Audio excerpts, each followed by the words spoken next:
السلام علیکم۔ محمد حنیف نجم، عشا Pakistani YouTube channel کی طرف سے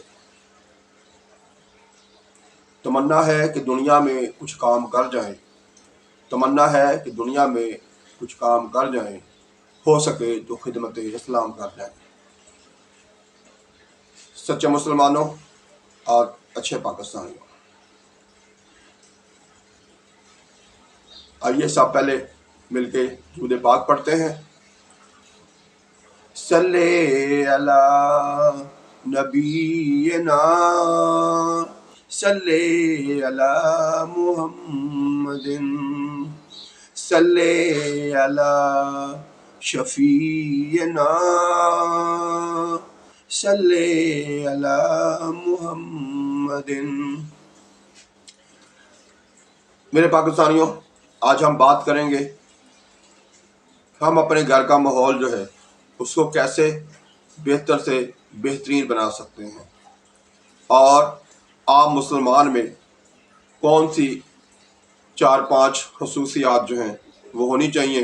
جو کہ ہم اپنے گھروں میں بھی بنائیں اور اپنے آس پاس کے ماحول میں بھی بنائیں۔ تو اس طرح سے بات کریں گے۔ پہلے نمبر پر تو یہ ہے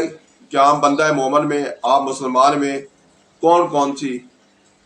4-5 خوبیاں جو ہیں وہ ہونی چاہیے، اس والے سے بات کرتے ہیں۔ تو ان میں سب سے نمبر 1 جو ہے، ہمیں اپنے آپ کی، اپنی مسلمان بننے کی صلاحیت کو قائم رکھنے کے لیے سب سے زیادہ ضروری یہ ہے کہ ہم کم از کم ایک دن میں ایک دفعہ پہلا کلمہ جو ہے لا الہ الا اللہ محمد رسول اللہ ضرور پڑھیں، کیونکہ ہم بعض اوقات یہ ہوتا ہے کہ نہ چاہتے ہوئے بھی کچھ ایسی کوتاہیاں، کچھ ایسی غلطیاں کر جاتے ہیں جس سے بندہ مسلمان ہی نہیں رہتا۔ مثلا نمبر 1، ہم جان بوجھ کے، وقت بھی ہوتا ہے، علم بھی ہے اور نماز آتی بھی ہے، لیکن نماز پڑھنا سے لاپرواہی کا مظاہرہ کر جاتے ہیں، نماز نہیں پڑھتے۔ تو یہ ایک ایسا فعل ہے جس سے بندہ مسلمان ہی نہیں رہتا، کیونکہ ہمارے پیارے آقا حضرت محمد صلی اللہ علیہ وآلہ وسلم نے فرمایا، جو جان بوجھ کر نماز نہ پڑھے یا نماز ترک کر دے یا نماز کی طرف متوجہ نہ ہو، نہ پڑھنے جائے، تو اس کا مطلب ہے کہ وہ ہم میں سے نہیں ہے۔ یعنی مسلمان کا اور کافر کا جو سب سے بڑا فرق ہے، ہمارے آقا حضرت محمد صلی اللہ علیہ وسلم کے فرمان کے مطابق وہ نماز ہے۔ تو اس لیے نماز خود بھی پڑھیں اور اپنے گھر والوں کو بھی، اور اس کے بعد اپنے آس پاس کے لوگوں پر بھی، اور اسی طرح سے توجہ دیں اپنے عزیز رشتہ داروں پر بھی۔ تو سب سے بڑی چیز یہ ہے کہ ہمیں 5 وقت کا نمازی ہونا چاہیے، وقت پر ادا کریں، اور اگر کوئی کسی کوتاہی کی وجہ سے رہ بھی جائے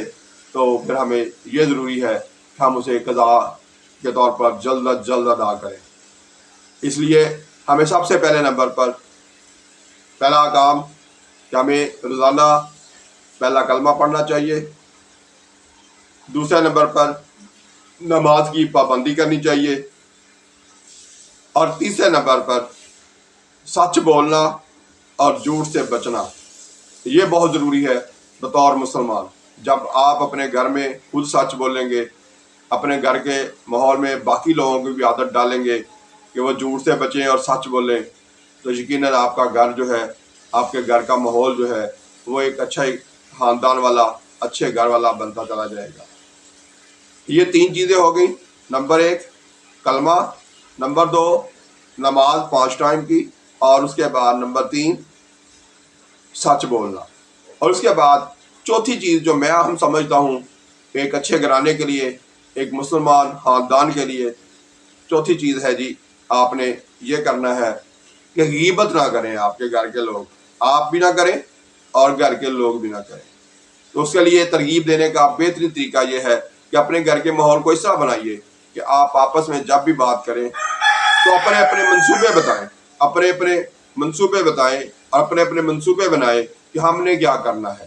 ہم نے اپنے گھر کی بہتری کے لیے کیا کرنا ہے، اس پر غور کریں، اس پر بات کریں۔ اس کے بعد ہم نے اپنے رشتہ داروں کے ساتھ کیسا رویہ بنانا ہے تاکہ ہماری اس میں بھی ویلیو ہو اور ہم وہاں پر بھی سچ بولیں اور ہم اس میں بھی کوشش کریں کہ جب کسی رشتہ دار کے ساتھ بیٹھیں تو دوسرے کسی رشتہ دار کا جو موجود نہیں ہے اس کے خلاف کوئی بات نہ کریں، بلکہ وہاں پر بھی آپ یہ بات کریں کہ مجھے کیا کرنا چاہیے اپنے ملک کے لیے، اپنی قوم کے لیے، اپنے مذہب کے لیے، اپنے منصوبے بتائیں۔ اسی طرح سے اس سے بھی کوشش کریں جو آپ کے ساتھ آپ کا رشتہ دار بیٹھا ہے اس سے بھی بات یہ ہو کہ وہ بھی اپنے منصوبے بتائیں، ان پر اظہار کریں، سچ بولنے کی بات آپس میں ایک دوسرے سے ضرور کریں۔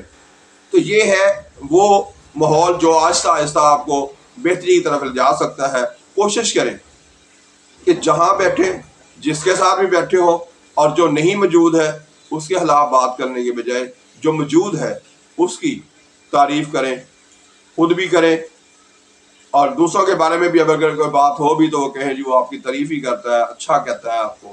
تو اس طرح سے کیا ہوگا، آہستہ آہستہ اچھے لوگوں کی تعداد جو ہے وہ بڑھتی جائے گی، ہمارے ملک میں بہتری آئے گی، پہلے ہمارے خاندان میں بہتری آئے گی، ہمارے محلے میں بہتری آئے گی۔ اسی طرح سے یہ گفتگو جب بڑھے گی، یہ اچھے ماحول کی بات جب ہر جگہ ہوگی تو انشاءاللہ تعالیٰ ایک دن آئے گا کہ ہمارا پورا ملک،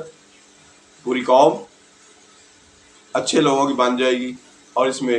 برائیوں والے کم ہو جائیں گے۔ تو جب اچھے زیادہ ہو جائیں گے تو سیدھی سی بات ہے کہ پھر ہم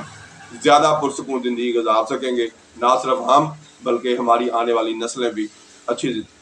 جو ہے نا وہ گزارنے کی کوشش کر سکیں گے۔ تو میرے پیارے پاکستانیوں، ہمیں ان 4-5 باتوں کا خصوصی طور پر ہر وقت خیال رکھنا ہے۔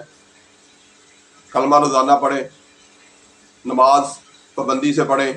اگر قضا ہو جائے تو اسے جلد از جلد ادا کرنے کی کوشش کریں، اور اس کے بعد جتنی جلدی ہو سکے اپنے آپ کو کوشش کریں کہ سچ بولنے کا عادی بنائیں، جھوٹ بالکل نہ بولیں، اور اسی طرح سے اپنے گھر کا ماحول بھی ایسا بنائیں، اس میں بھی یہ بات خصوصی طور پر مد نظر رکھیں کہ سارے کے سارے گھر کے افراد سچ بولنے کے عادی بنیں اور ایک دوسرے کے ساتھ ہمیشہ اچھے طریقے سے بات کریں، پیار سے، محبت سے اور آرام سے بات کرنے کی عادت بنائیں۔ اسی طرح سے کوشش کریں آپ لوگ غیبت یعنی دوسروں کے خلاف بات نہ کریں۔ جب آپ اللہ تعالیٰ کے پیارے نبی حضرت محمد صلی اللہ علیہ وسلم کے بتائے ہوئے اصولوں پر عملی زندگی گزاریں گے تو پھر یقیناً آپ کا گھر کا ماحول، پھر اس کے بعد آپ کے اہل محلہ کا ماحول، اس کے بعد اپنے رشتہ داروں کا ماحول، اور پھر اپنے پورے ملک کا ماحول بہتر کرنے میں آپ کامیاب ٹھہریں گے۔ تو پیارے پاکستانیوں، ہمیں اس بات کا خصوصی طور پر اہتمام کرنا ہے کہ یہ میرا ملک ہے، میرا گھر ہے، میرا مذہب ہے، اس کی ترقی کے لیے ہمیں کام کرنا ہے۔ یقیناً ہم کامیاب ہوں گے۔ اللہ تعالیٰ مجھے اور آپ کو کامیابیوں سے نوازے، اور ساتھ ساتھ ہم اچھے پاکستانی، اچھے مسلمان بننے کی کوشش کریں۔ امید ہے آپ کو میری یہ ویڈیو اگر پسند آتی ہے تو کوشش کریں کہ آگے شیئر کریں، اور اس کو زیادہ سے زیادہ، اگر اس میں کوئی خامیاں ہیں تو اس پر تنقید کریں، اور میں آپ کی تنقید بھی پڑھنے کے لیے کمنٹس کو دیکھتا رہتا ہوں، اور اس میں بھی کوشش کروں گا کہ جو آپ نے میری خامیوں کی نشاندہی کی ہے میں اسے آئندہ ختم کروں۔ اس کے ساتھ ساتھ یہ بات بھی یاد رکھیں کہ میری ویڈیوز جتنے بھی پاکستانی دیکھ رہے ہیں ان کا بھی شکریہ، ہندوستان میں بھی دیکھی جا رہی ہے، وہاں پر جو مسلمان دیکھتے ہیں ان کا بھی بہت بہت شکریہ۔ اسی طرح سے میری یہ ویڈیوز جو ہے سعودی عرب میں بھی دیکھی جاتی ہیں، کیونکہ وہاں پر بھی اردو بولنے والے پاکستانی اور اس کے ساتھ ساتھ ہندوستان کے لوگ، بنگلہ دیش کے لوگ وہاں موجود ہیں۔ تو وہ جو ہے جن لوگوں کو اردو سمجھ آتی ہے اور اردو بولنے والے وہاں پر بھی مجھے دیکھ رہے ہیں، میں ان کا بھی شکریہ ادا کرتا ہوں۔ اللہ تعالیٰ آپ جہاں بھی ہیں، اللہ تعالیٰ آپ کی ہمیشہ ہر جگہ اور آپ کے خاندان کی حفاظت کرے۔ پاکستان زندہ باد۔